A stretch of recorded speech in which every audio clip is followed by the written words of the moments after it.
बिस्मिल्लाहिर्रहमानिर्रहीम। अस्सलाम वालेकुम गाइस। आज मैं आपको बताऊंगा एटम क्या है और एटम के साथ जो चीज़ें हैं रिलेटेड वो क्या है, वो मैं आपको आज कंसेप्ट क्लियर कराता हूँ इंशाल्लाह। तो एटम जो है ना, इस यूनिवर्स का सबसे स्मॉलेस्ट पार्टिकल है। अब यहाँ पर आपको ये समझना पड़ेगा कि मैटर खुद क्या है। मैटर खुद क्या चीज़ है?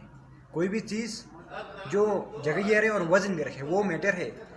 अब मैटर का वो स्मॉलेस्ट पार्टिकल को हम एटम कहते हैं। ये क्या हो गया? एटम हो गया। अब जो है ना, बहुत सारे साइंटिस्ट आए जिन्होंने एटम्स के स्ट्रक्चर्स के बारे में स्टडी किया। तो एटम का स्ट्रक्चर कुछ इस तरह से है कि एटम जो है ना, मेन दो पार्ट्स पर मुझे मिले। एक इनर पार्ट है, एक आउटर पार्ट है। इनर पार्ट को हम न्यूक्लियस कहते हैं, आउटर पार्ट को शेल या ऑर्बिट कहते हैं। अब आउटर पार्ट से स्टार्ट करते हैं हम। पहले एटम क्या था? The smallest particle of matter is called atom. Matter क्या था? जो जगह भी गिरे वजन में रखे, ये मैटर हो गया है। फिर एटम मैटर का ही स्मॉलेस्ट पार्टिकल। अब एटम का स्ट्रक्चर देखते हैं हम।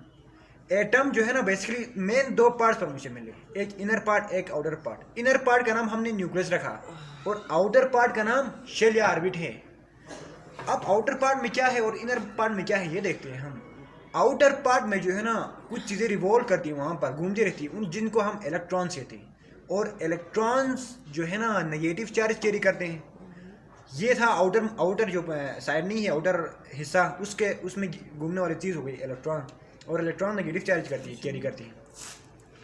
अब इसका इनर पोर्शन देखते हैं। न्यूक्लियस में क्या है भाई इसका? न्यूक्लियस के अंदर दो चीज़ें हैं, एक होता है प्रोटॉन, एक न्यूट्रॉन। प्रोटॉन जो है ना, पॉजिटिव चार्जेस से न्यूक्लियस के अंदर उनको कहते हैं। न्यूट्रॉन में कोई चार्ज नहीं होती है। दो किस्म के पार्टिकल्स अंदर, प्रोटॉन और न्यूट्रॉन। प्रोटॉन पॉजिटिव चार्ज वाले हो गए, न्यूट्रॉन नो चार्ज हो गए। अब इसके जरिए से, अब हम, ये था सिंपल, मतलब जनरल और सिंपल स्ट्रक्चर ऑफ एटम। अब इसी के थ्रू हम एटॉमिक नंबर और मास नंबर को डिफाइन करते हैं। आगे जाऊं तो एटॉमिक नंबर क्या होगा?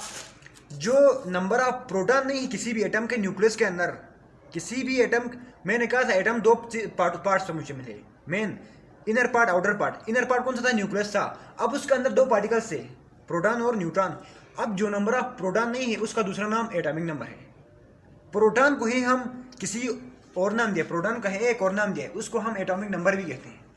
तो एटॉमिक नंबर को हम डिफाइन कैसे करें? The number of protons in the nucleus of an atom is called atomic number. अब मास नंबर फिर क्या है? जब हम प्रोटॉन और न्यूट्रॉन को कंबाइन करते हैं तो मास नंबर बनता है।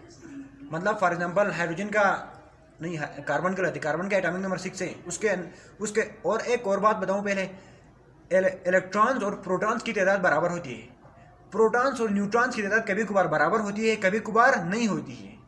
ठीक है, ये प्रोटॉन्स और इलेक्ट्रॉन की तादाद बराबर होती है, मस्ट है। अब यहाँ पर एक सवाल रेस होता है, ठीक है, पेपर्स में कई बार आए हैं 9 में ही, कि एटम इलेक्ट्रिकली न्यूट्रल है वाई। एटम क्या है? इलेक्ट्रिकली न्यूट्रल है वाई। ये सवाल बार बार पूछते हैं और ये बहुत इंपॉर्टेंट सवाल है। ये इसलिए होता है, इसलिए एटम इलेक्ट्रिकली न्यूट्रल होता है क्योंकि एटम के अंदर सेम नंबर ऑफ इलेक्ट्रॉन्स और सेम नंबर ऑफ प्रोटॉन्स होते हैं। मतलब same number of positive charge और same number of negative charges होती हैं। That's why atom is electrically neutral. और मैं कर रहा था, एटॉमिक नंबर की डिफाइन भी हुई है, मास नंबर की भी डिफिनेशन हुई है। अब बातें यहाँ पर ही एक और डिफिनेशन यहाँ पर क्लियर होगी, आइसोटोप्स की। अब मैंने कहा था आपको, प्रोटॉन और न्यूट्रॉन्स कभी सेम होते हैं, कभी डिफरेंट होते हैं। जब किसी भी एटम्स का मास नंबर क्या था? हमें प्रोटॉन और न्यूट्रॉन के कॉम्बिनेशन को हमने मास नंबर कहा था। कभी कभार क्या होता है, जब न्यूट्रॉन्स कुछ ज़्यादा होते हैं प्रोटॉन उससे, मतलब चेंज ज़्यादा होते हैं प्रोटॉन से न्यूट्रॉन, तो मुख्तलिफ़ किस्म के आइसोटोप्स बनते हैं, मुख्तलिफ़ किस्म के एलिमेंट्स बनते हैं। उनको मतलब डिफरेंट काइंड्स के एलिमेंट्स ही बनते हैं किसी भी एटम के, तो उनको हम आइसोटोप्स कहते हैं। आइसोटोप को डिफाइन क्या हो गया? Isotopes are the atoms of an element. किसी भी एलिमेंट्स के एटम है असल में, ये किसी भी एक एलिमेंट्स के सेम ही है, इसका एटॉमिक नंबर सेम ही होता है सबका, लेकिन मास नंबर डिफरेंट होता है। अब ये डिफरेंट क्यों होता है ये हमने देख लिया, due to different number of proton neutrons in the nucleus of an atom. Different number of neutrons की वजह से ही क्या होता है, मास नंबर डिफरेंट होता है इसमें। तो ये था आइसोटोप्स। आई होप आप सबको समझ आया होगा। Thank you so much.